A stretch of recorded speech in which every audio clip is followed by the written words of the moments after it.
CEO of OCD UK as well, who's here to answer any questions. So can we have a round of applause for our guests as they come into the auditorium? We've got Ashley Fullwood and we've got Ian Puleston-Davies as well.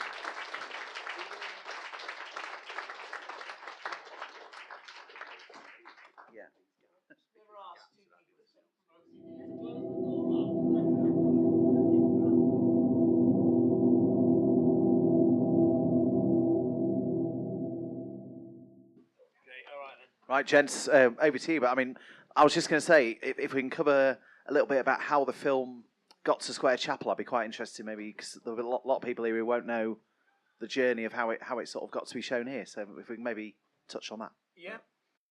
When it first got screened, I was inundated with responses from all around the world because this film got picked up by Sundance in America and it got shown on their channel for a month. And so it did very well in America, but still people missed it, and in this country particularly. So I was forever asked why it wasn't ever shown again, because as we all know, ITV particularly love their repeats, and I've been quite saddened over the years. I've done other stuff as an actor, some films that I'm not particularly proud of that I am forever seeing on television. And so it saddens me to think that something that deals with this important issue never saw the light of day again. So that's always been a gripe with me with ITV ever since. And apart from anything else, I wanted people to appreciate the performances. But it was the message that was the most important factor to my continuing knocking on the door to no avail. And then I mentioned this to you, Sophia. There you are. How it sort of was gathering dust in some ITV wardrobe cupboard somewhere, and you brilliantly said, "Well, let's try and get it on here."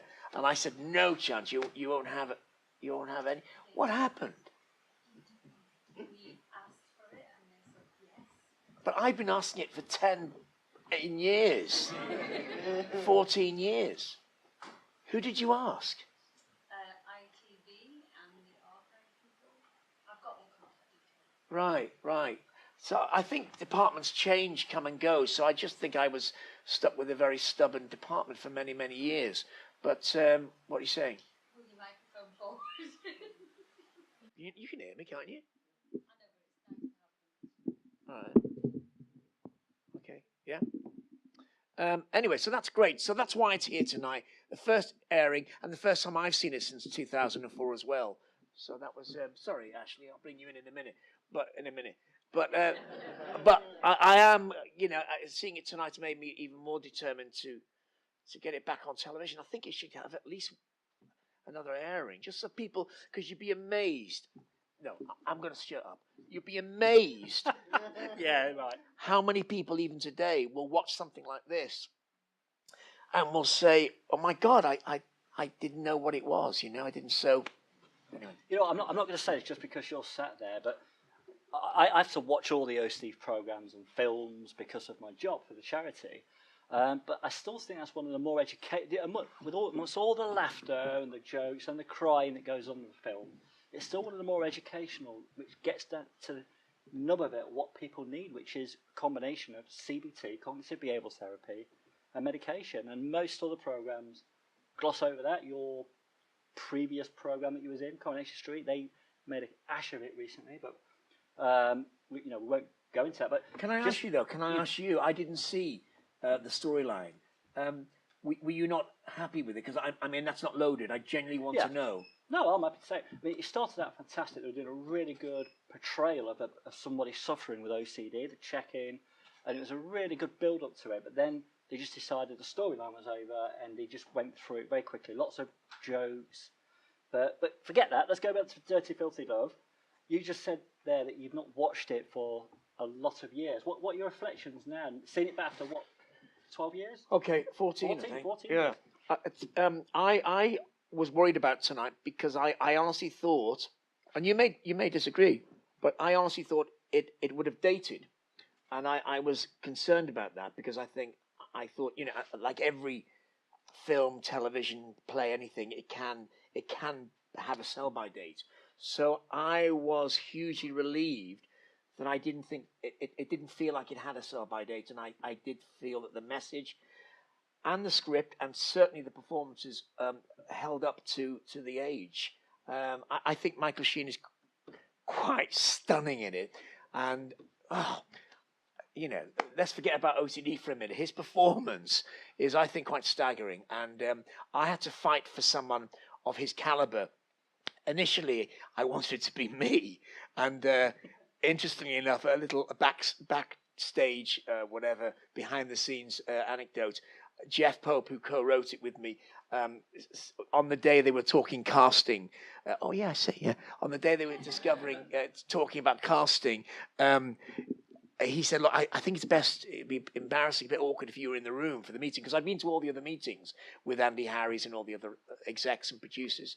And he said, I think if we're going to talk casting, I think it's best if you stay away from this meeting. So I said, fine. So I stayed in the office while they went into the meeting room. And he came back later, and I was waiting like a little boy. And he said, it's not you. I went, okay, what happened? He said, well, I mentioned your name, but right at the top of the meeting, and they all were so enthusiastic. All of them, Christine Langan, all the top bots, they were all saying, we love Ian. God, what a great idea. Anyway, moving on. So I lasted about 10 seconds of the conversation because I didn't have the clout or the reputation or the name of the CV, whatever, the politics of casting lead people in TV drama. Pushed for him. So taking it back to the very beginning, so prior to 2004, where did Dirty Filthy Love come from, the script? Okay. The idea. I'd started writing it on my own. I'd watched As Good As It Gets with Jack Nicholson, and I was disappointed because I remember I was glad it had been made, and I'm glad it had the Hollywood banner, and it was dealing with mental illness, and it was a comedy, and I thought that's great. I salute you for doing that. But they got it completely wrong, because this illness is known as the secretive disorder. We disguise it incredibly well. I mean, I know I buffoonerized what we did in the doorway then, but that was for dramatic effect. But we are experts at disguising it. We really are. And I'm sure I'm hoping there's some sufferers out there, but we are experts at disguising it. For instance, that scene, and I'm digressing, but that scene when I'm sitting down, he explains it, doesn't he, a little bit later to his flatmate. But in the beginning, when he's having the scene with his bosses, his employers, he does all that sitting down. That is exactly what I've honed it to a fine art. And even now, I'm better now, by the way. So I was able to sit down. A bit worried that normally in an interval or something, I would normally have to sit down on the chair. But I'm much better at the moment, and we'll talk about that in a minute. But in the early days, whenever I sat down, I did exactly that. I had this whole drama. It was like this sort of fake performance to get over the fact that what I was doing was examining the chair, and that's what I showed in the film. So I couldn't just sit down like that because of the reasons was discussed, fear of coccyx, foundations, chipping teeth. So what I'd have to do is, and I'm going to mimic what I did in the film, was I'd go to the chair and I'd go, do you want me to sit here? Is this all right, Bob? What? Oh, no, okay. Hang on, where are my keys? I'm all right. So, yeah, no. So, I'd be throwing all this smoke screen of excuses. But what I'm actually doing is measuring the back of my leg against the chair so I know exactly the distance. Because my brain is telling me, my OCD is saying, you have to be finite. You have to be exactly precise about the distance, because it's like one of those. Remember those airplanes that used to land, and they'd have to, or a helicopter, in fact, that would land. You'd have to be if you did it one way, you'd break. So you'd smash. So I'd have to do it so carefully and so many times. Now, of course, you can't in a restaurant, in a public place, do that because it looks ridiculous. So I would feign all this mimickry of, here I come. No, I'm joking. That was an excuse to sit down. So I'd be doing this all the time until the back of my leg. Back of my leg would feel a bit, and then I'd be able to go down, and then, am I all right? Yeah, I'm fine. No, not quite. Hang on. Put that there. Again, an excuse. And then eventually I'd be able to sit down. Oh, it's knackering. Anyway, but that's what I was saying.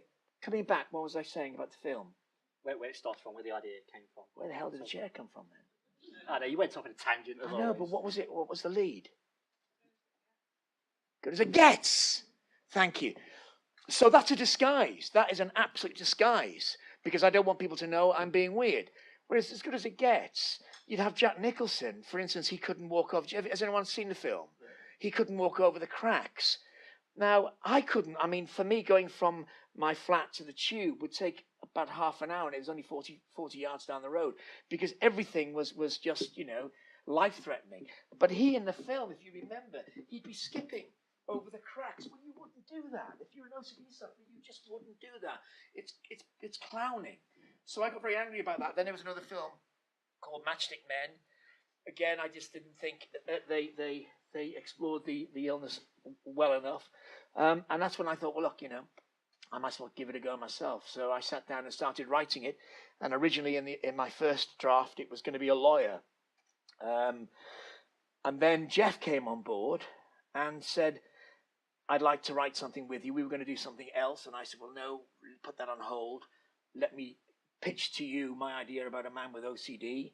And he ran with it. So it was in its initial stages before I teamed up with Jeff. And again, we went from lawyer to actor, and then we decided an architect might be the best portrayal. So in the programme, a lot of the OCD scenes are quite comical. How do you think that would be portrayed today? With social media, which when it went out in 2004, there was no social media. How do you think it would be received by the public online today? You think in what respect would they be offended by it? Yeah, that's the question. People are immediately offended these days. It's a fine line, isn't there? I mean, I've said this many, many times, I didn't want it to be worthy. I didn't want it to be patronising. I didn't want it to be shoved away on BBC Two at 10 o'clock with a stamp of authenticity or, we have approval. I didn't want that because the wrong people were, not the wrong people, but people I wanted to see it. I wanted to I wanted it to be a bigger audience, and I didn't think we'd get the audience. So that's why we sexed up the title. We called it Dirty Filthy Love to think why that might attract a few viewers. Anything to put it on primetime television Sunday night 8 o'clock, and it worked. And people who I would imagine a lot of people wouldn't have watched it if they'd known it was a serious tragedy about a person suffering mental health. So, and I also from the outset I was insistent that it should be funny. Funny for the right reasons, not the wrong reasons. So I like to think that. I mean, I found it hilarious. We were laughing throughout because it's funny, and I think that's important. And it's also important that I had the characters laughing with each other, because I remember we'll talk a bit at length a little bit later about the self-help group. But some of my funniest evenings were spent sitting around a table with these other sufferers. We spent most of the evening laughing. And that was so therapeutic because it made us feel normal in a way. And I don't think it detracts from the seriousness, the issue, the fact that it can be taken out of context and people can be teased, particularly in the playground. I know there's a huge responsibility there, Ashley, but nevertheless, it was important to me for people to realise it's okay to laugh with us because we know it's ridiculous. Does that make sense to you? What do you think, Ashley? Well, absolutely. I think that as a sufferer myself, just before I go on that, for those that are willing to acknowledge that, how many of you in the audience do actually suffer with OCD? Not that it's sort of a little bit OCD rubbish that we hear about all the time, but proper OCD. Okay, there's a few people here today, so a few people will know from your own experiences. But I think I've told you this before, but the programme went out at 8 o'clock, finished at around 10 o'clock at night on a Sunday night. We actually logged into our helplines that night, and we were still quite a small. This is before we knew each other, by the way. And I think I've told you before, but we had something like 2,000 calls were presented to the helpline in that 2-hour period between 10 p.m. and midnight. And over the subsequent few days, I was taking as many as we could, and majority of people calling were actually saying it was such a relief to know that the things I'm struggling with were OCD. Wow. So yeah, absolutely. So but by doing it the way you did it, I think we did reach people that we might not have reached at that point. And as I said before as well, that I think it just, amongst all the laughter and the sadness, there is some educational side in there. I mean, even now, it shouldn't be like this, but you go into a GP surgery and you can even tell your GP you've got OCD, but they'll just say, there's the medication, and they'll just throw medication at you. So 14 years on, that bit still rings true. My agent, typical actor. My doctor didn't know what it was when I went in and gave that speech, and I had actually narrowed it down to three things. I did think it was one of those three, and he had to look it up. He didn't and didn't have an answer. He actually didn't have an answer, and this is in the mid-90s. And it was only my therapist who I was seeing for depression at the time. And I actually said, I went to my therapist one day and I said, I wonder, can we just put the where am I, who am I, what am I on hold for one session and talk about this other thing? And this other thing I didn't think had anything to do with the depression. I said, something else is going on in my life. I've had it for as long as I can remember. And I said, I think I'm going crazy, blah, blah, blah. And she said, what are the symptoms? And she said, I don't have a clue what it is, but I'll make some inquiries. And then I went up to Wales where I lived at the time, and I was really rock bottom. I was very, very low. My OCD was all consuming. I couldn't function. I couldn't get out of bed in the morning. By the way, in the opening, when he's lying in the bed, that did happen to me. I couldn't. As soon as I woke up in the morning, I couldn't lift my head off the pillow because I'd fear I'd break my neck. So it'd take me about 20 minutes to sort of like loosen up my neck and prepare for. It was like a gymnast. It was ridiculous. Just standing on my feet, I felt like I had to be put 2 hours of training in. So that would take forever, and then sitting back, I'd have to sit up slowly in case I felt I broke my back, and sitting down with my toes on my feet on the ground, and so that would be exhausting. And I was literally bedridden. And then I had a phone call from Stevie, my therapist in London. She goes, I've had a chat with a colleague. She thinks she knows what it is. As soon as you get back to London, contact me. Blah blah blah blah. I went in and she said, I think it's called OCD. And I'd never heard of it before. She put me in touch with a very expensive therapist on Harley Street. Cost me £125. Couldn't believe it. Bargain. How much? Yeah, now. I couldn't believe it. But within 2 minutes of me telling him these symptoms, he said quite calmly, whilst pushing a box of tissues over to me, because he knew I'd be upset, which I was, and he said, "It's all right. You're not alone." Because at the time, when you don't know what it is, you think you're the only person on the planet, So any messages from outer space, from out there, is there anyone out there that was happening in my life? The only clue I had was, as a kid, I used to go through my mum's woman's own, and I for no other reason than I was interested in women's problems. And I can't believe I just said that. But I'd always go to the problem page, and one day there was a lady, a woman had written in and said, dear whoever the marching troops of her day was, this is a long time ago, I can't stop washing my hands. And it was like a signal from outer space. As this 8-year-old or 9-year-old, I was going, oh my God, I'm not just this person on a desert island. There is someone out there. And that was the only clue I had. But it took so many years later, sitting in this very expensive room, to find out that I had a condition. That it wasn't one of those three, but it was called OCD. And I did. I wept like a baby, but partly through relief that I didn't have the aneurysm or, whatever else. Partly that I wasn't going crazy. And also quite angry that no one else had told me, and I'd had it since I was fucking 7, and here I was as a 35-year-old man, and no one had told me what I had. So that's when I thought, God, there's a great story here, blah, blah, blah, blah. Fast forward to Jeff, and the rest is Halifax history. So the Tourettes, is that part of you? Is that part of your condition, or is that for comedy effect in the film? How dare you? No, it wasn't actually. Initially, we were only concentrating on the OCD aspect of the character, and I didn't know at the time, in my ignorance, I didn't know, and I feel quite embarrassed to say this, that there was a connection between OCD and Tourette's. I knew everything about OCD, sort of, but nothing about Tourette's. And one morning, I was on the tube going to work with Jeff on the South Bank, where his office was, and it was a very busy commuter train. And a guy opposite me started barking like a dog. And like in the film, everyone in the carriage, including me, started looking at him thinking, what is this guy doing? And the remarkable thing is, he was in, I think he was Spanish or Italian, foreign guy, and he was sitting with a friend, and they were having this ordinary morning conversation, and every now and again he'd bark. But what was fascinating, it wasn't just him, but his friend, they didn't bat an eyelid. He'd be going, woo! And then he'd be carrying on, woo! Woo!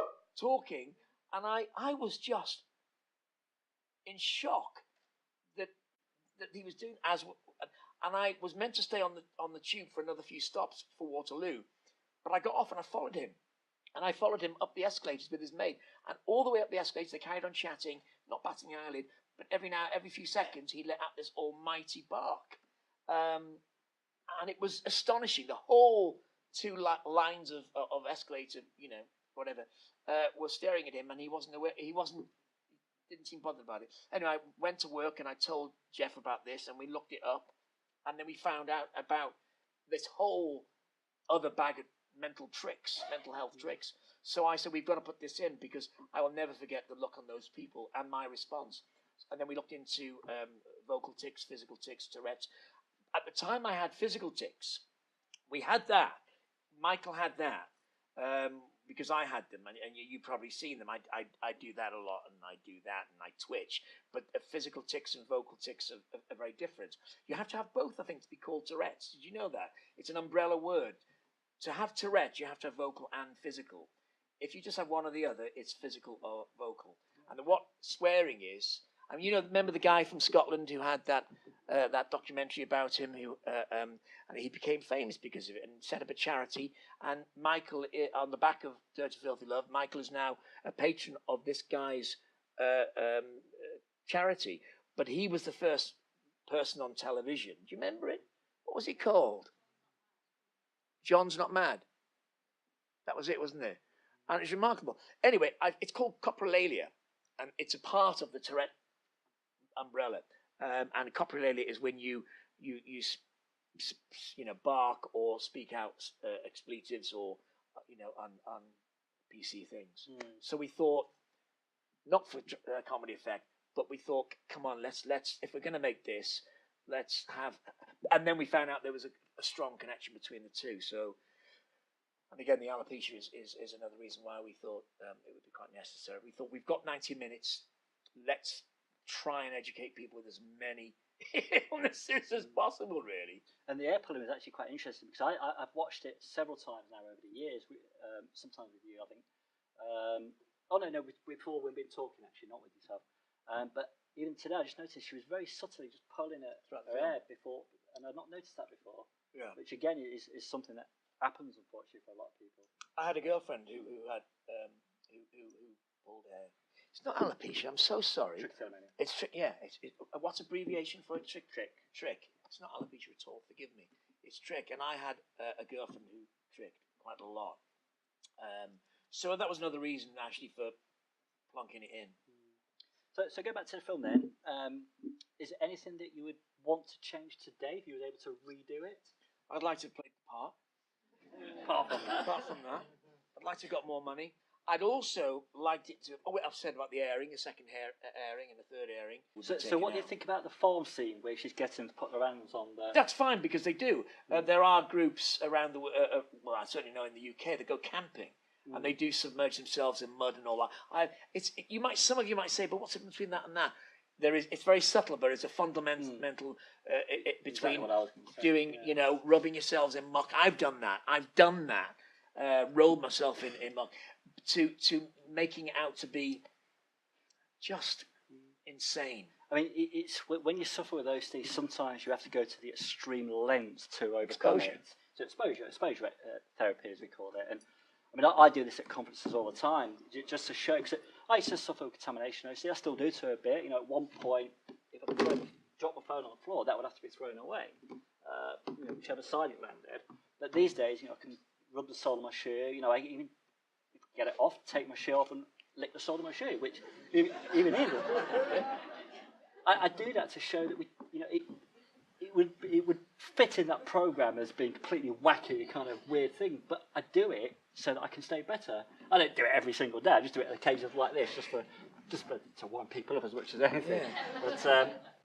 But yeah. So I think that, and there's also another great scene in the support group scene where I'm just interested to get your take on this as a sufferer rather than co-writer, the main female character, she talks about having OCD was a curse, but the other female support group member talks about it being part of her. So what's your take on that?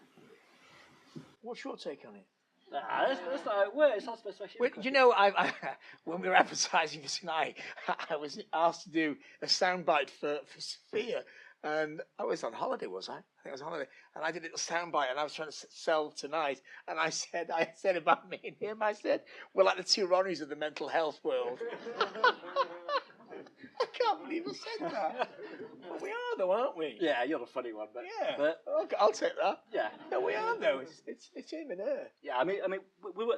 I mean, I work with people with OCD all day, every day, and people have got different opinions on this. For me, I don't want to believe OCD is part of me. I will fight till the very day I die to get rid of it. And I'm 90% recovered. I've still got a bit of work to do.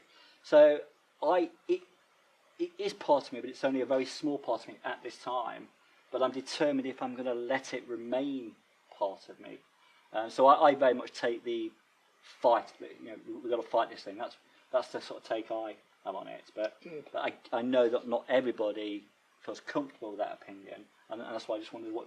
It was interesting. It was in the film. I just wondered what yours. It's funny. I don't know where I stand. That's why I really don't know where I stand on this, Ashley, because sometimes I am defiant to the last, and I often use the quote that I wrote in there, which is, I will not. In fact, it will be on my gravestone. I refuse to go to my grave clutching my wet wipes, and I've said that forever, and I'm determined that's going to happen. So I do fight the fight every day, and I win some battles, but as we know, we've not yet won the war. But there's a moment which we wrote, and Michael did it beautifully. At the very end, when he has this epiphany, about when he says to his ex-wife, "I've always had it," and there's a certain calmness. Do you remember it when there's a certain at peace with himself? And I put that in for those people who do think it is part of them, and I don't know the best way to get rid of it. So sometimes I'll get up and I'll go, "Okay, OCD, you are my friend today. You are actually part of my makeup. Maybe I wouldn't be the actor I would be if I didn't have you, because I wouldn't be so forensic about the way people walk, sniff, talk, be. I wouldn't be the writer I am if I didn't have that antennae, that forensic antennae. David Beckham he wouldn't have been the best free kicker in the world if he hadn't have been obsessed about practicing those free kick takes. You know, there's so many examples that suggest that maybe OCD is part of the reason you are good at one thing or another. But the flip could you side, be better without it? Would you though? That's the piece that Michael Sheen marked as at the end is that this is me, like it or lump it, and I've got to like it or lump it. There's that, or there's the flip side is, fuck you.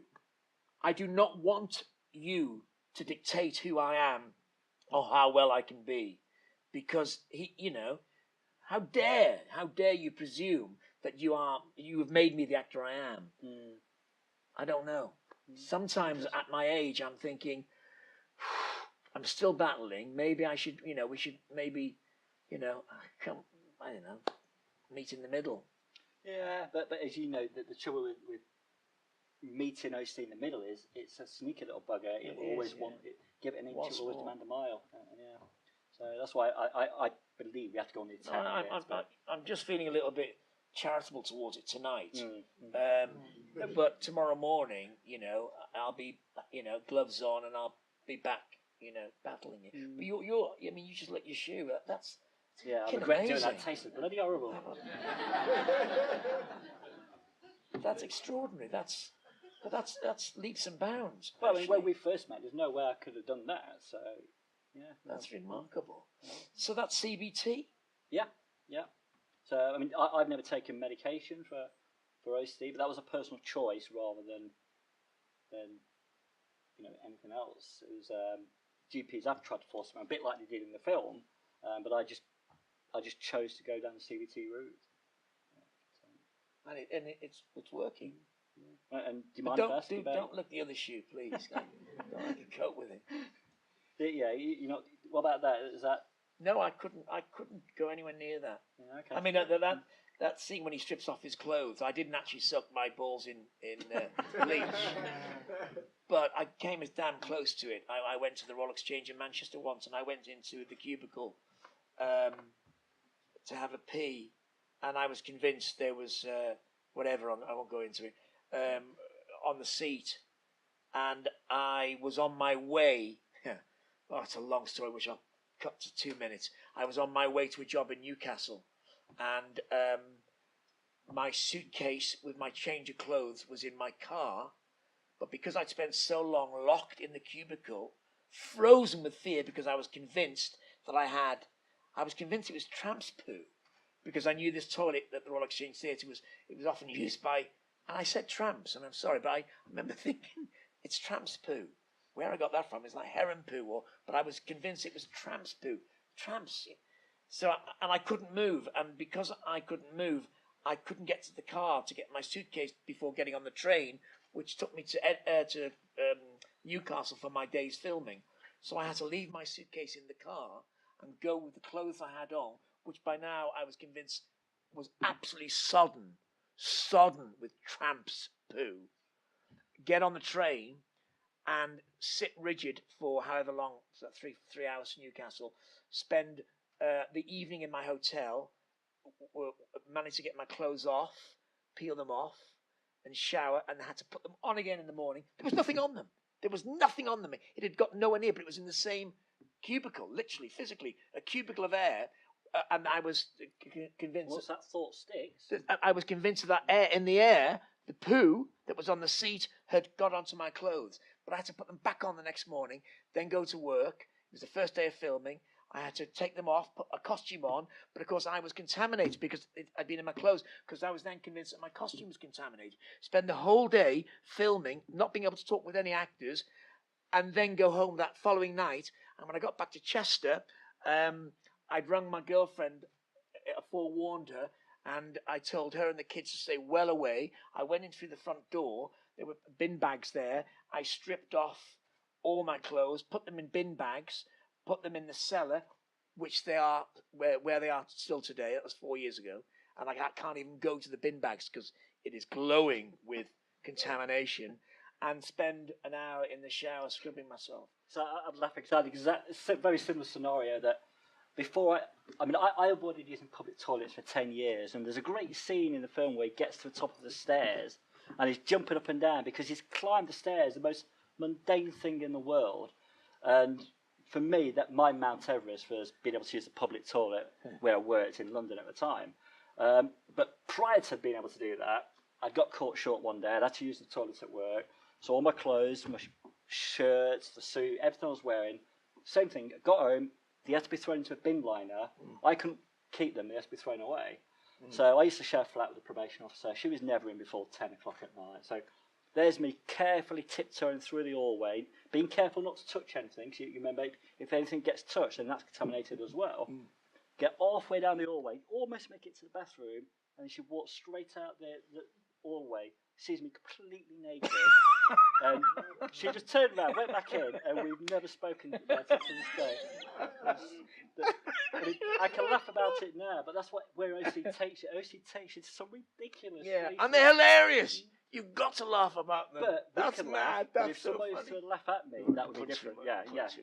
Knock them out. I mean, we go to years ago. I was in Camden looking for a present for someone. I went into this joke shop, and there was a for sale in this joke shop was an OCD doll shaped like Action Man, and complete with wet wipes and a few other sanitary things. I bought it, and I take it when have I brought it to one of the conferences? I think you have, yeah. And I take it to conferences now, and I show this Action Man figure who is like the OCD man, and that's when it's weird, isn't it?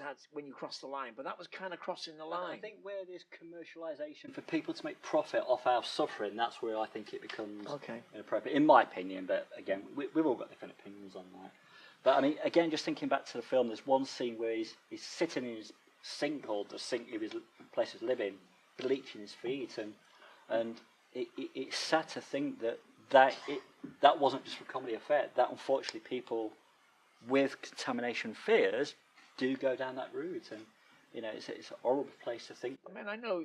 Ashley, is thank goodness you are CEO of OCD UK, because it needs a sufferer to be able to run an organisation like that. Because do you know what? I've had CBT, and I've done everything. I've done every medication. I've read all.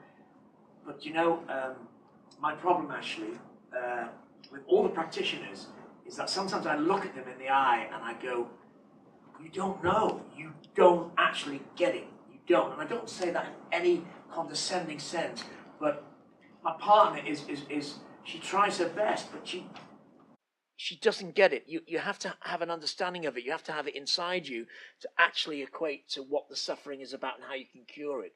And I struggle. I have a problem with all the therapy out there because it's so complex that I don't know whether any of those practitioners out there really, really understand it. If I wasn't an actor now and a writer, I would probably retrain as a therapist. There are some good therapists out there, but unfortunately for us, getting to them through the NHS, it's hard, it's difficult. I'm trying to nip this final bit of my OCD in the bud, and I've just gone through 2 therapists who I basically sacked them after 2 sessions because they were just not good enough. They don't have the qualifications because there's no money. Not their fault. There's no money. There's no investment. I did a Had you finished? Yes, sorry. I did a documentary in Wales a few years ago about the plight of the lack of funding in mental health, and obviously my area is OCD, so I fronted this program. Did you see it? Yeah, the Wales one. The Wales one, yeah. Good one. And it was just, thank you very much.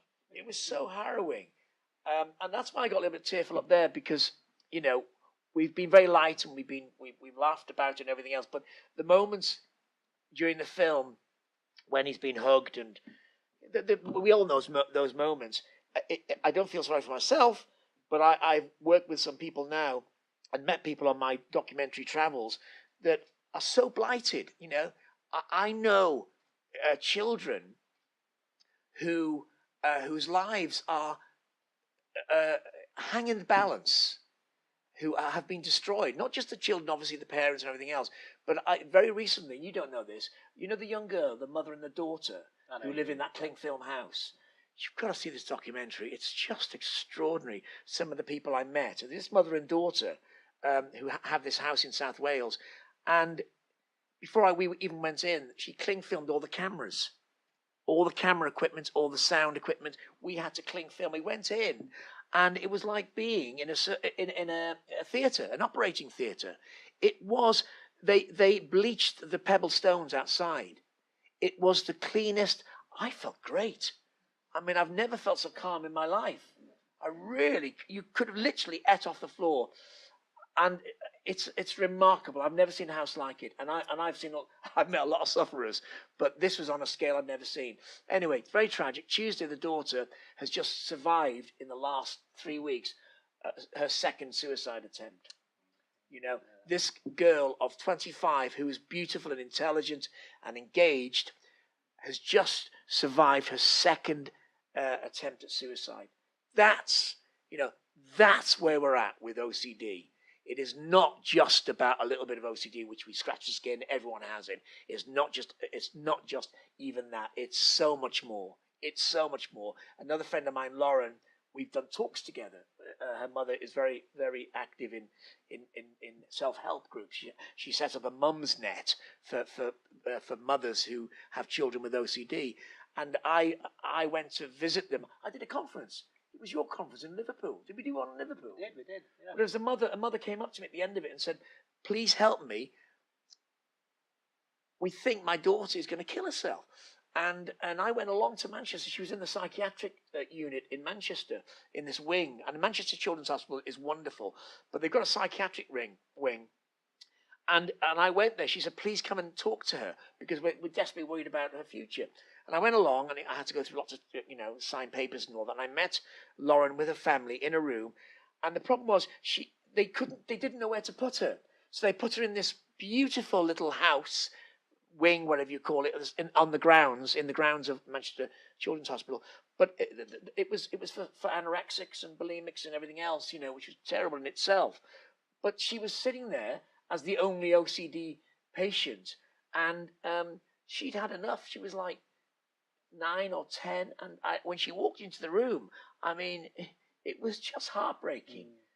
And they were at their wits' end because they thought they were losing her.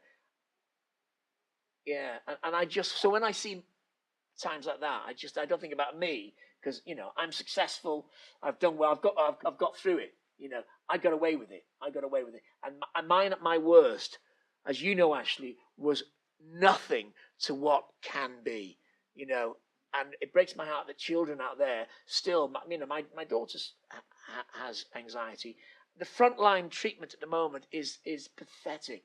They do this hardly any. They pass hardly any exams. They're not. They kind of, and it's just like the real therapy you have to pay for. Yeah, it's a problem. It is a postcode lottery. There is some good NHS services out there, so I'm going to fly the flag for the NHS, but it is a lottery to get to them. But just go back to the film. Thinking about the actor Michael's trail, it was fantastic. And I wondered, did you coach him, or did he go and talk to other people with OCD? How did he? Michael was a friend of mine. We'd worked as actors before, so we knew each other. And he did ring me up and say, let's meet. So I did meet Michael on a number of occasions. And yes, is the answer. Okay. I did talk to him, and he did, you know, sit me down and ask me questions. You know, excuse me. You know when he does all the finger thing, that is lifted from me. That's directly from me. So he didn't know in the script. He couldn't work out. We tried to describe it as best we could, but we didn't actually do it. But I do, and it's funny because it's very accurate. It's as written. The list is, but there's another list which is watch. This is from when I was a kid. Watch, necklace, glasses, earring, because I used to have an earring. Money pocket, tissue pocket, comb pocket, something else pocket. Nothing on sock, shoes. Nothing on is bare feet. Nothing on sock, shoes. Nothing on underpants, trousers, belt. Nothing on t-shirts. And I used to reel that off every time. Every few hours I'd have to reel it off. So the sleep, rest, eating that, wank there, shit man. Had a bath. Wash my hands, wash my face, clean my teeth. Treatment, which is like little spots. This is from when I was a kid. Hair colour habits. hair colour habits. And that's what I thought they were. They were habits. It's hair colour. Colour was, did I have enough colour in my cheeks? Hair was hair, and habits. And for years, all my life, I was convinced they were just habits. And that's lifted and you know, portrayed on screen. And he did a great job. And I mean, there'll always be Brian Clough for me to portray Brian Clough after the film. But am I right in thinking he got nominated for a BAFTA for Dirty Filthy Love? Yeah, he got nominated for BAFTA and a whole clutch of nominations. I don't think, did he win any? I'm not sure. I know that Rhys Ifans won for Peter Cook that year, which is fine. But we were nominated for BAFTA. We won the RTS. We won broadcast. We won the Silver Award at the New York Film and TV Festival. We were nominated for a Prix Italia. It did really well. But more importantly, it was out there. It was out there, and to this day, I will get an email when it's way via an old agent or a recent agent from someone who just found it in the bargain basement in Tesco or something, who just watched it and said, "Oh my God." And that's what worries me, Ashley. Even now, 2018, you'd think with OCD UK, OCD Action, the fact we have those awful documentaries on Channel 4, OCD Cleaners, whatever else, which, you know, I've got no time for at all. But even now, there are people out there who don't know what they have or don't know what their grandchildren have. I was doing a talk at mental health in the workplace in Birmingham at the NEC a few years ago, and I was, I'd done my talk, and there was a group of people waiting to talk to me afterwards, and I was aware of this elderly gentleman being very quiet at the end, and he waited till everyone else had gone. He came over to me, and he hugged me, and I said, "Do you have any?" He said, "Yes, you've just talked about me." He said, "I'm 72 and I only happened to be walking past your talk, because in NEC there's lots of different talks going on. He said, I was on my way to get lunch, and I happened to hear you mention OCD, and I just walked in at the back, and he said, I'm 72, and you've just told me what I've got. And he filled up. 72 years of age, this is 3 years ago, and he didn't have a clue. And I said, God, I've got so much to tell you. And I gave him my email, my this. I told him about OCD UK. I'm always, as you know, farming people off to you. Every week, Ashley will get a phone call from someone. And he never, I would imagine he never got hold of you. He never emailed me or anything. But the fact that he'd stopped me in my tracks and said, you've just told me what I've got. Thank you. And sometimes just knowing that's such a relief. And I get a lot at my support groups, or even on the telephone. People will call and they'll want to find out if what they're going through is OCD. Really? Sometimes they'll break down, sometimes they'll say it's such a relief. And then you won't see them or hear from them again for a few weeks or months until they sort of get to grips with, well, okay, now I know what it is, what next? And then they come back again. And that could be quite a common sort of pathway. Where do you think we are as a country now with OCD? I mean, is there enough out there, not help, but enough information out there now? I think it's getting better. I think there's a lot of misinformation about OCD. Obsessive compulsive cleaners, which you quite rightly mentioned, the Channel 4 program's done a lot of damage. It's ironic because 3 or 4 years ago, Channel 4, in the space of 1 week, put out the best documentary about OCD I've ever seen. It was something called Bedlam. And then 2 days later, they put out the new series of Obsessive Compulsive Cleaners, the worst program about OCD I've ever made. So there's more information out there now, but a lot of people still misunderstand it, misinterpret what it is. For those of us that do have it, the problem we've got is getting access to the right treatment. It's meant to be available through the NHS, through what we call an IAP service, improving access to psychological therapies. But it's patchy, and we've got a lot of work to do. How long have we got, Sophia? It's 20 past 10. Well, if people want to start running away, go. I'll tell you what I'd like to do if in the last few minutes we've got, whether there's any questions anyone has. Can we open it out? Yes, sir. That's a great question. Sometimes there's no logic, is there? You can't even answer it. You just It's a great. Yeah, but I want to answer it. I don't have an answer just yet, but I'm thinking it through. Okay, can I be absolutely honest with you? The fact is, OCD is not PC. It's so not politically correct. It has no rationale. And like Tourette's, it takes no prisoners. Okay? So hand on heart, my OCD was telling me that, I love this question. I've never been asked such an interesting question.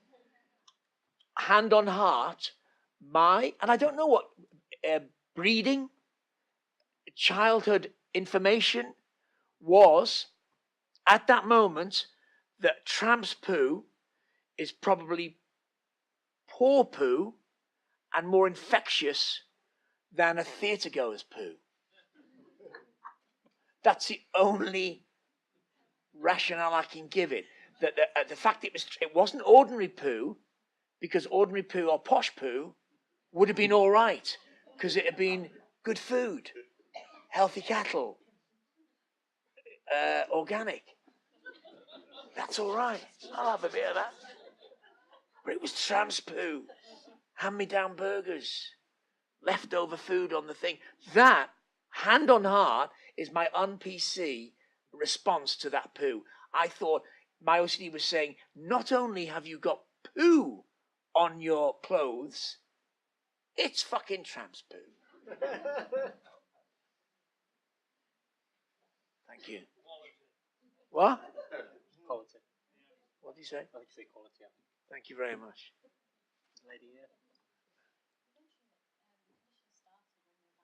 7.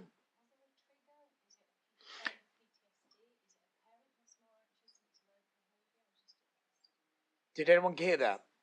She's just saying what a wonderful actor she thinks I am. The writing was superb, and it should have been me. It's funny, I didn't hear it like that. No. Repeat what she said. Basically, if I understood correctly, you was asking Ian got OC around the age of 7. And is it PTSD? Is it a parenting issue? Is there a trigger? Was there a trigger? Yeah. I'm not the expert, so I don't know. I actually don't know. I think certain people are susceptible to it. I think certain people have it in their genes, their DNA, to have to acquire or to be a victim to OCD. So I think a lot of us have it, but people who are more susceptible to it, if there is a trigger, we will react. Help me. Yeah, absolutely. I mean, the honest answer is we don't know exactly what causes OCD for each person. There's lots of theories out there, and I could put 10 experts in the room and they'll argue till they're blue in the face about what causes OCD. Some will say it's genetic, some will say it's learned behaviour, some will say it's chemical imbalance. But the honest answer is we just don't know. And it's just sometimes it can just be purely bad luck that the wrong thought pops into the head at the wrong time of your life, and bang, you've suddenly got OCD. But there's no coincidence that when I the girlfriend trouble, the wife trouble for me. It was a girlfriend. You know this when he's having sex and she keeps saying concentrate. That was my last night spent with the love of my life. I was having sex with her, and I couldn't stop looking at my fingernail, obsessing about when I last cut it. Okay, and she was saying, "Concentrate, for God's sake!" And this was the shag that would have been make or break. Okay, it was the make or break shag for our relationship. Right? No fucking pressure. And I loved her, and she wasn't sure. The jury was out, so she thought, "I'll give him one last chance, get him in the sack." What's he doing? Checking his fucking fingernail. And that was it for her. She literally, I kid you not, we didn't put it in the film, she pushed me off, and I sat on the edge of the bed in my flat in Camden, and she pulled up the covers, and she said, "You're scaring me, you're weird, I can't cope with this anymore." And what was I doing? Right? I was on the edge of the bed, checking my fingernail. That's all I cared about. That fingernail was more important than anything she was saying. I once, the last time I went on a stage in theatre was, I was doing a show in Cardiff, and I was in my dressing room, and I could hear on the tannoy my cue line that I was meant to go on stage, and I couldn't get off the chair that I was standing on because I was standing on the chair under the light bulb, examining that same fucking nail, examining it, and the stage manager came in and said, "You're meant to be on stage," and I couldn't physically. This is an audience waiting for my entrance, and I was literally like that, and so my whole career was put on hold, like the guy with the ice cream in the film. Nothing mattered. I mean, I almost got sacked from the job. The actors didn't speak to me for the rest of the run, but that didn't matter. At that moment in time, whether I was having sex with someone or had a 200 auditorium waiting for my entrance, that nail was more prominent in my life. So, what was your question? Okay, backtrack. So that was a trigger. She kicking me off the bed, and that was the end of our relationship, and I spiraled. And that was when my OCD really was. So that was a trigger. So I don't know. I don't know which comes first. Yeah, there's a lot of train of thought on it, and we just don't know. But the good news is we generally know how to treat it if we can get a right quality treatment. Next question. Yeah.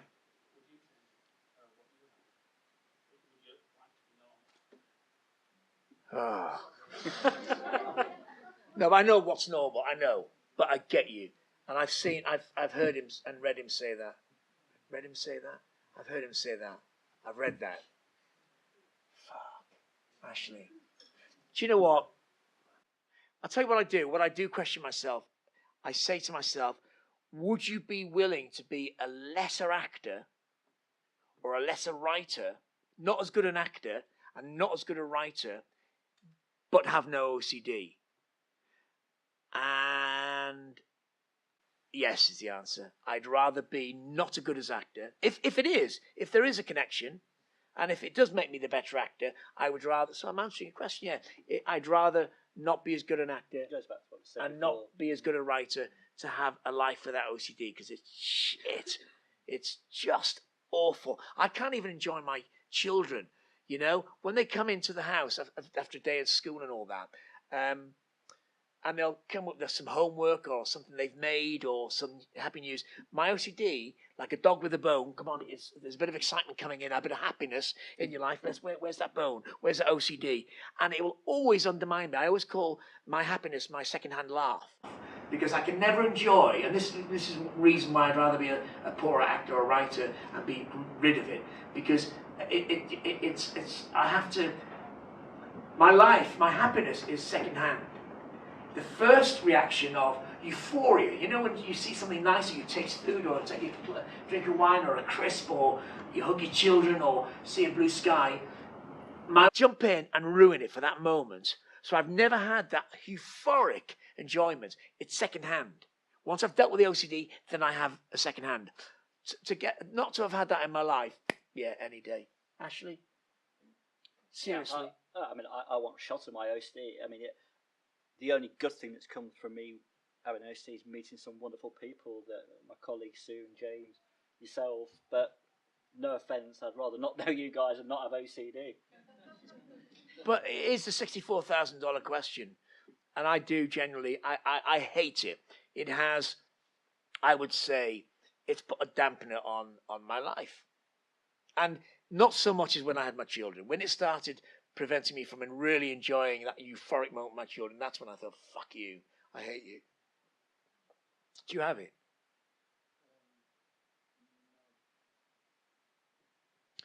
Good question, though. I do like the question. Got us Thank thinking. you. Yeah, thank you. Yeah, absolutely. I think both Ian and myself, we've had OCD from when we were children. Mine became a real, what I call showstopper, when I became 16, 17. So one of the things we said when we started this charity was that it's important other young people don't lose their lives, or lose their 20s, their enjoyable lives, their teenage years.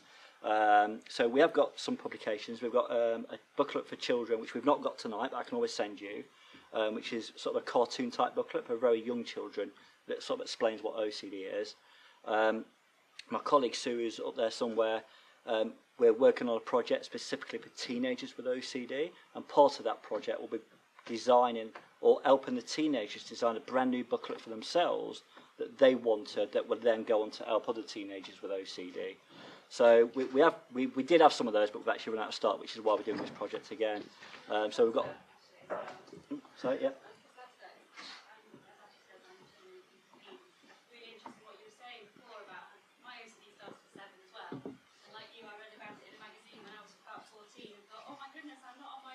Brilliant. And this element of feeling alone, feeling crazy. That's brilliant. That's brilliant. Very quickly, yeah. If people are waiting, it's that waiting list, isn't it? It's like 3 months for your first assessment, you know. And it's not the NHS's fault. I know. Actually, thank God they're there. Self-help groups all over the country, and they are lifesavers. They really are. I'm just echoing what you're saying. And I'm repeating myself. When I walked into that room, I was expecting to find a room full of strangers. I knew these people more than my mum and dad and my sister. And when I walked into that room, I felt I'm not alone. I can, you know, it was astonishing, and I can't explain it. It was so cathartic, and I walked in and I wanted to hug each and every one of them. And then I sat down and I thought it was going to be all, you know, sad and tragic. And then when they started laughing, we'd go around. I'm going to digress 1 second. We started going around about our week, around the group with our, you know, what each person had done that week. And we pissed ourselves. It was hysterical. And I remember the guy that chaired the meeting, he said, right, we're now going to have the meeting altogether was only 2 hours long. He said, right, we're going to stop now. We're going to have a 45-minute coffee break, and then we're going to come back for the last half hour. And I remember thinking, that sounds a long time for a coffee break. And then I realised why they needed 45 minutes, because that's how long it took to make a cup of coffee. And it's touched on in the film. But, I mean, everyone had their rituals to get a cup of coffee or a tea in 45 minutes. We were exhausted. We got back to and I got back to my seat in a round table in this Florence Nightingale centre, and I sat there and I go, oh God, that was. And I turned to the guy next to us and we were both out of breath because we took so long to make a fucking cup of coffee. And I went, oh, God, thank God for that. And I looked over and there was a lady sitting next to me. She said, you should be so lucky. And she picked up a coffee and she started doing that. Her ritual had only just started. And Shirley, unfortunately, didn't really do it as well as we had written. But she was the woman. Do you remember when they buy the urn? And she just does that with the coffee. Well, she cheated a bit. But what it was, this woman had to measure the distance between because otherwise she'd smash it. And I always remember saying, you should be so lucky. And she took about 20 minutes to take her first sip. So self-help groups, even if you haven't got OCD, go. Because they're hysterical.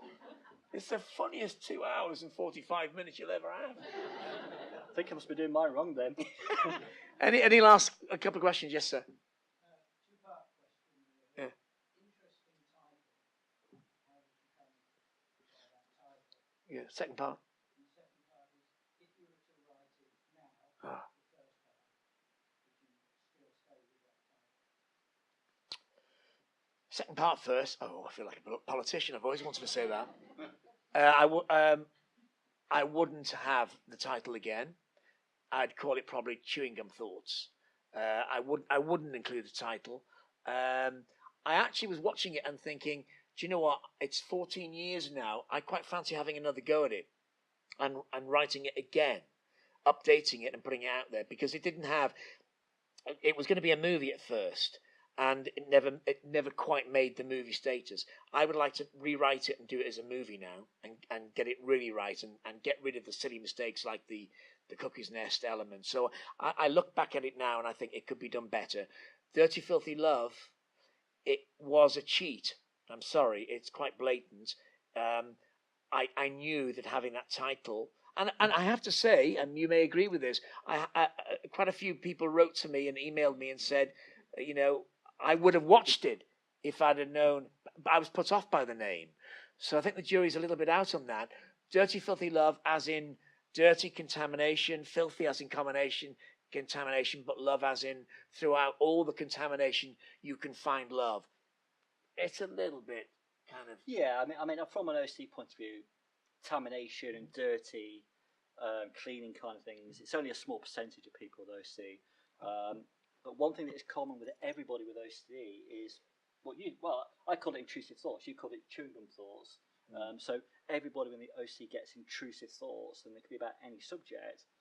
So I suppose there's that connotation with that. Yeah. What do you think then? I suppose if you were looking through Netflix and saw that, you think we Yes. And that's why we got so many millions of people watching it. it just was the combination of the three words. Dirty Filthy Love. It didn't really portray the story that you wanted to tell. Fair enough. I probably, for that reason, I would change it. Let that be the last question. Did anyone see it first time round? Yeah, I did. How many? 1, 2, 3, 4, 5. Only 6 of you. I think they should put it on again, Anyway, last question. I've got one for you before we finish as well. I'll take one more. Then. Yes, gentlemen. I'd just like to say that the film, and I'm thinking of the film, I thought the film was superb because it left you with that tremendous sense that the people involved in making it, including yourself, the writing of it, and particularly the actors and the directors, they produced something that made sense to people looking in without having that same issue. There was a sense of humanity and reality in the film, Brilliant. which I would love to see in all films. Yes, bless you. What used to be called issue-based, but that's become Yes. a bit...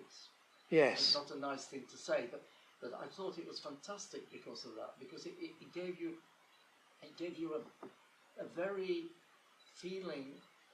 strong feeling of where all the characters in it were. Brilliant. It was brilliantly done. Oh, and I would great. encourage you to update it and do a movie version, because I think there's a great need for films that display that kind of humanity in reality. I've seen 1 or 2 here recently, which impressed me completely with those 2 words. It was humanity and reality. Right. One was about faith and church, and the whole audience, most of the audience, misunderstood the whole film for me. Right. But, you know, to me, it was a triumph. That film was a triumph of humanity and reality over faith. And Right. how often do you get people to admit that? You don't. Yes. But it was a marvellous attempt at it. And the same thing applied to this. I thought the humanity and the reality was stunning. Oh, bless you. Thank you so much. You got any money? Because I'll rewrite it tomorrow. We just need the money. So on that script, rewrite it tomorrow. What are you doing at the moment? Tin Star? Tin Star? Tin Star is just been. I did a thing for Sky Atlantic called Tin Star with Tim Roth. It's just been sold to Channel 4, so it'll be on your screen soon. Channel 4. Second series? No, first season is right. going on Channel 4 soon, and I've just been in Canada filming the second season, because we call it seasons in America, don't we, Maureen? It's seasons and series. So I've just filmed the second season of thing, and I'm about to start doing a thing for Jeff Pope, who now his career has gone stratospheric. I'm clinging onto his coattails for dear life. He's now an Oscar nominee. The guy that co-wrote this, he wrote Philomena with Judi Dench. So, you know about him, don't you? Thanks. So he's now stratospheric, and every now and again he'll bung me a little part. So I'm doing his new drama called A Confession about a murder. And then I just landed a part yesterday playing. Anyone seen Gotham? Yeah? Well, it's the follow-up to Gotham, and it's called Pennyworth, and it's Batman's butler, Pennyworth. I know my son knew all about it, but I'm playing Batman's butler's dad. There you go. Thank you. Batman's butler's dad. Yes, star at last. So my son keeps saying, "What, Batman? No. Batman's butler. No. Batman's butler's dad." Yeah, so I'm doing that next, and I've written another film with Jeff, and it's just been picked up by a producer. So, and it's all about a matchmaking festival in Ireland, which exists, called Love Island. There you go. So that's what I'm doing next. What are you doing next? You just opened new headquarters. Yes, this guy is so on the button when it comes to OCD. Well, I would like to be. We're a small charity, but we've just relocated to Derbyshire, where Sue and myself are based, and we're doing our annual conference, which we take around the country each year. So it costs us a small fortune. We lose money every year, but we think it's important that we, as a charity, go to where people are struggling. And because part of the illness is you can't travel even outside your own town centre. So we can't expect people to come to London, Birmingham, Manchester every year. So last year we took it up to Glasgow. Prior to that, we've been to Stirling. This year we're going to the South Coast. We're going to Brighton in 3 weeks' time. With me? Oh, yes, you're coming. Yeah, yes, I'm coming. I forgot about that. Is he Thanks. still coming? Yeah, I am. You heard it. He said he's coming. Yeah. Any last questions before we wrap up? Is it a nice question?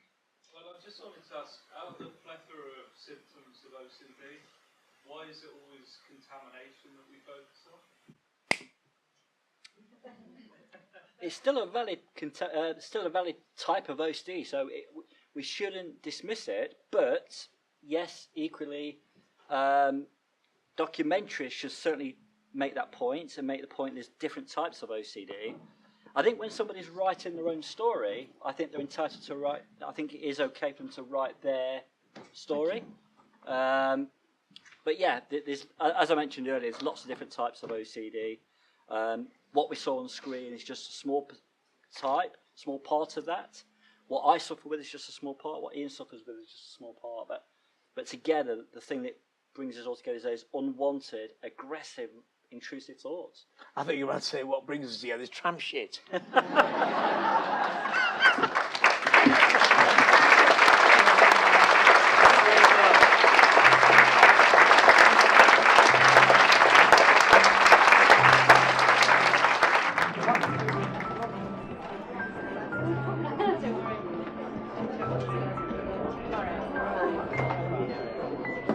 Okay.